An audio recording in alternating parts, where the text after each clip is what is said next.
আচলতে কথাটো হ'ল যেতিয়া মানে মূল ইস্যু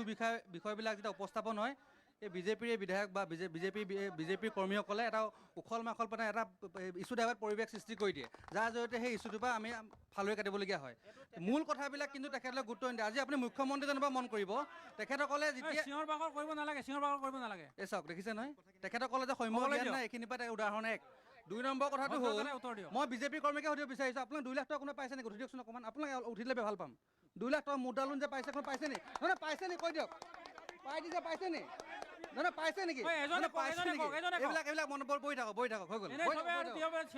মূল কথাটো হ'ল যে লখিমপুৰ জিলাখনত আমাৰ বহুত সমস্যা আছে দেই কেৱল ৰাস্তা ঘাট বনাই পকী দলং বনাই আমাৰ সমস্যা সমাধান নহয়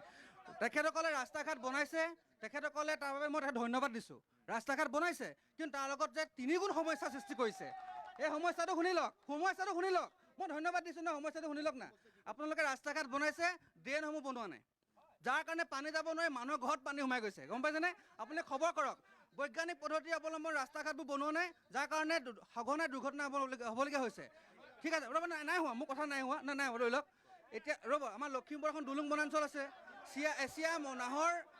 এছিয়া বিখ্যাত সেই গছখিনি সংৰক্ষণ কৰা কোনো কাণ্ড নাই লখিমপুৰ প্ৰাণ স্পন্দন লখিমপুৰৰ ভীমপাৰা মাথাউৰিত খহনীয়া সৃষ্টি হৈছে তেখেতসকলক কোনো কাম কৰা নাই 3 নম্বৰ কথাটো হ'ল যে লখিমপুৰৰ যিসমূহ সীমা সমস্যা আছে সেই সীমা সমস্যা সমাধান কৰাৰ ক্ষেত্ৰত সাংসদজনে নীৰৱ নিশ্চয় ভূমিকা পালন কৰিলে এতিয়া মূল কথাটো হ'ল তেখেতসকলে বাংলাদেশী কথা কৈ আছিলে অথনিৰ পৰা মই তেখেতসকলক প্ৰতিনিধি সুধিব বিচাৰিছোঁ যদি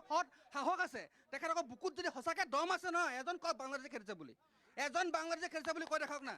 মই ক'ব বিচাৰিছোঁ তেখেতক দেখাই দিয়ক মই ক'ব বিচাৰিছোঁ যে আপোনালোকে যে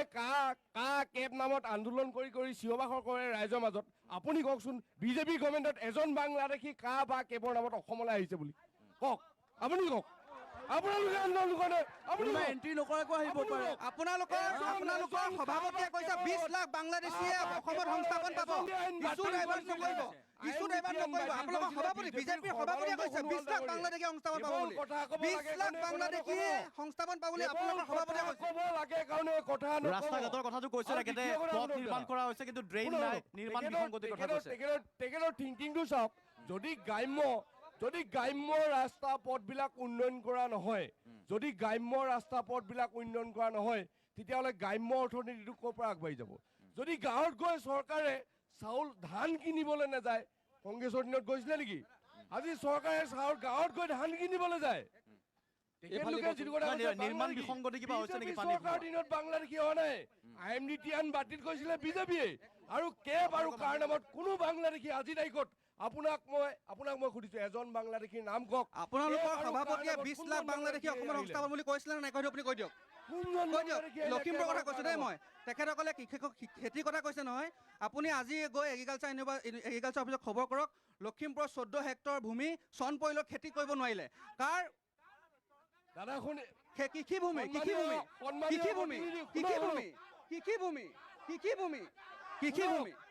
কৃষিভূমি চন পৰিল 4000 হেক্টৰ ধান এবাৰ লখিমপুৰত হ্ৰাস হৈছে সেই কথা তথ্য আছে শুনি লওক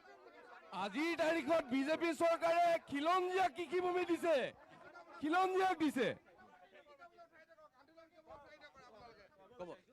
মহিলা প্ৰতিনিধিয়ে কি আছে